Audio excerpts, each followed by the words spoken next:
बहू बनी सन्यासी। एक दिन टीवी पर बाबा बिरजूनाथ का प्रवचन चल रहा था। सरला बड़े गौर से बाबा जी की बातें सुन रही थी। भाइयों और बहनों, हम क्या लेके आए थे और क्या लेकर जाएंगे। दुनिया तो मोह माया का जाल है। हमारे रिश्ते नाते सब झूठे हैं। इनके चक्कर से बाहर निकलकर भगवान का ध्यान लगाए, तभी हमारा जीवन सफल होगा। चलिए, आज के लिए इतना ही, कल हम फिर आएंगे। प्रणाम बाबा जी।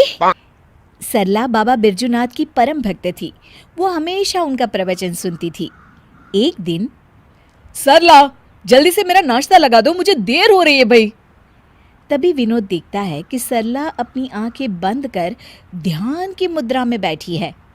अरे तुम यहाँ बैठी कौन सा मंत्र पढ़ रही हो? मेरा नाश्ता कहाँ है? सरला अपनी आंखें खोलती है और मुस्कुराकर जवाब देती है, क्रोध मनुष्य का सबसे बड़ा दुश्मन है, उस पर काबू करना सीखिए स्वामी। अरे ये स्वामी कौन है? मेरा नाम तो विवेक है, भूल गई क्या? और कब से भूखा बैठा हूँ, चलो ना मेरे लिए जल्दी से नाश्ता बनाओ ना तुम। नाश्ता आप खुद बना लीजिए, इस वक्त मैं भगवान का ध्यान कर रही हूँ। विनोद चिढ़ जाता है। अरे यहाँ कोई मजाक चल रहा है? ये कैसे उटपटांग बातें कर रही हो तुम? मैंने तुमसे कितनी बार कहा है कि ये बाबा लोगों के प्रवचन ज्यादा मत देखा करो। खैर, तुम्हें तो मैं शाम को देख लूंगा, अभी मुझे देर हो रही है। उसी शाम सरला की सास, अरे बहू, कहाँ मर गई थी है? घर में इतना काम पड़ा है और तू है कि बाहर सैर सपाटा कर रही है। माँ जी, मैं तो मंदिर में कीर्तन करने गई थी। अरे वो सब तो ठीक है, पर घर के काम क्यों नहीं किए तूने? और ये किस तरह के कपड़े पहन रखे हैं तूने? नया फैशन है क्या? नहीं माँ जी, ये तो हम सन्यासियों के कपड़े हैं। आज से मैं सिर्फ भगवान की भक्ति करूंगी।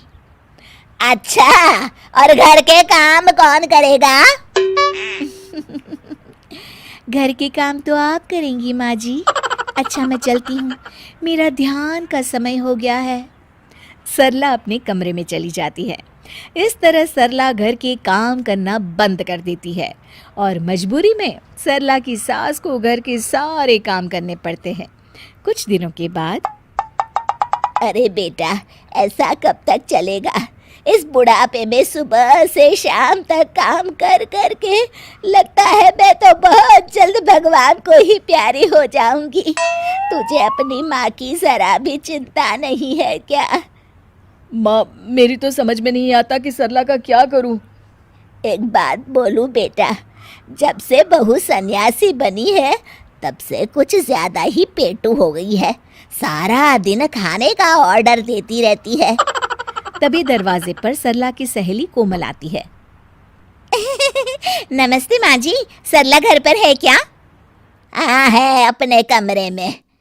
थोड़ी देर के बाद सरला अपने कमरे से आवाज देती है, माँ जी, 2 कप चाय ले आइएगा और साथ में कुछ नाश्ता भी। अरे जरा दम तो लेने दे महारानी।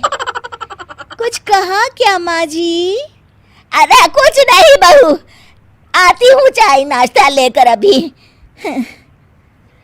सरला की सास जैसे ही नाश्ता लेकर कमरे की तरफ जाती है कि दोनों के जोर जोर से हंसने की आवाज सुनाई देती है। सरला की सास वहीं रुककर दोनों की बातें सुनने लगती है। मान गए तुझे सरला, आखिर तू शर्त जीत गई। इतने दिनों से तूने अपनी सास को क्या बेवकूफ बना के रखा है और इस घर में मजे कर रही है। अरे वो बुढ़िया आधी बेवकूफ तो पहले से थी, मैंने अब उसे पूरी बेवकूफ बना दिया। अच्छा, तो ये बात है। ठहर जा बहू, अब तू देख ये बेवकूफ बुढ़िया क्या करती है। सरला की सास अपने बेटे विवेक को सारी बात बता देती है। अगले दिन, क्या हुआ माँ जी, ये सूटकेस लेकर आप लोग कहाँ जा रहे हैं और आज आप दोनों ने मेरी तरह सन्यासियों वाले कपड़े क्यों पहन रखे हैं?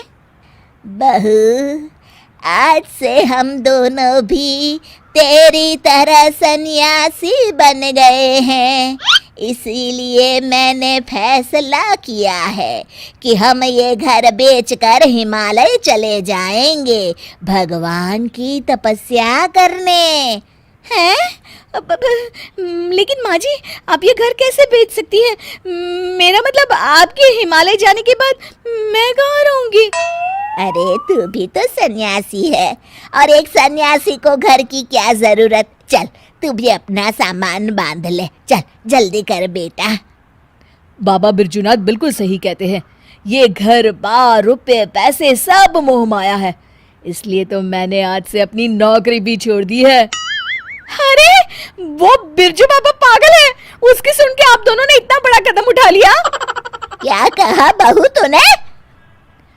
अपने सामने कोई और रास्ता न देख वो सच कबूल कर लेती है। मुझे माफ कर दीजिए माँ जी, मैं आज तक नाटक कर रही थी। अरे तो हम कौन सा सच में सन्यासी बन गए, हम भी तो नाटक कर रहे थे। माँ ने बिल्कुल सही कहा। अब तुम्हारे ड्रामे का पर्दा गिर चुका है सरला।